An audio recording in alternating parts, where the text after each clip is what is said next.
Goa Organics వారి skin care, hair care, wellness products కోసం AP, తెలంగాణలో డిస్ట్రిబ్యూటర్లు కావాలను వివరాలకు స్క్రీన్ పైన ఉన్న నెంబర్కి కాల్ చేయండి. ఆంధ్రప్రదేశ్ రాష్ట్రంలో ఎన్నికల సమరం హోరాహోరీగా సాగుతోంది. అధికార ప్రతిపక్ష పార్టీల నేతలు ప్రజాక్షేత్రంలోకి వెళ్తూ ఒకరిపై ఒకరు సంచలన ఆరోపణలు చేసుకోవడంతో రాజకీయాలు మరింత హీటెక్కాయి. ఏపీ సీఎం వైఎస్ జగన్ మళ్లీ అధికారంలోకి రావాలని శత విధాలా ప్రయత్నం చేస్తున్నారు. వై నాట్ 200 అంటూ ఎన్నికల ప్రచారాన్ని సాగిస్తున్న జగన్ ఇంత బిజీ షెడ్యూల్లోనూ తాడేపల్లిలోని ఆయన నివాసంలో వాస్తు మార్పులపై దృష్టి పెట్టారు. దీనిపై రాజకీయంగా చర్చ కూడా జరుగుతోంది.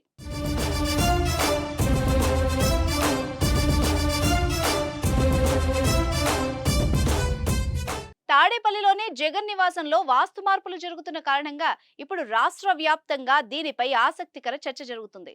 జగన్ ఈ సమయంలో వాస్తు మార్పులు ఎందుకు చేస్తున్నారు? జగన్ ఇంటి వాస్తు దోషం ఆయనకు ఎన్నికల్లో ఎఫెక్ట్ చేస్తుందా, లేదంటే ఇంత హడావిడిగా వాస్తు మార్పులు చేయాల్సిన అవసరం ఏంటి అన్నది ప్రస్తుతం రాష్ట్ర వ్యాప్తంగా ఆసక్తికరంగా మారింది. ఎన్నికల్లో గెలిచేందుకు జగన్ ఏ చిన్న అంశాన్ని కూడా లైట్ తీసుకోవడం లేదు. అభ్యర్థుల ఎంపిక నుంచి ఎన్నికల ప్రచారం మాత్రమే కాకుండా ఇంటి వాస్తు లోపాలపైన కూడా దృష్టి పెట్టి సరిదిద్దే ప్రయత్నం చేస్తున్నారు. జగన్ ఇంటి వాస్తు మార్పుల్లో భాగంగా వాస్తు పండితుల్ని పిలిపించగా వారు జగన్ ఇంటి చుట్టూ ఎత్తుగా నిర్మించిన ఇనుప కట్టడాన్ని ఒక మూల తొలగించాలని జగన్ కు సూచించినట్టు సమాచారం. ఇంట్లో ఎవరు కనిపించకుండా ఎత్తైన ఇనుప కట్టడం నిర్మించిన జగన్ ఇక ఆ పని బుధవారం నుంచి ముమ్మరంగా చేస్తున్నట్టు సీఎం క్యాంపు కార్యాలయ వర్గాలు చెప్తున్నాయి. తాడేపల్లిలో సీఎం క్యాంపు కార్యాలయ భవనాలు పక్కపక్కనే ఉంటాయి.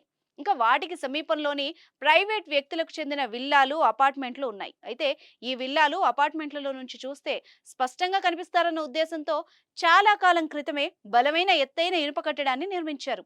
ఇప్పుడు ఆయా నిర్మాణాల్లో మార్పులు చేస్తున్నారు.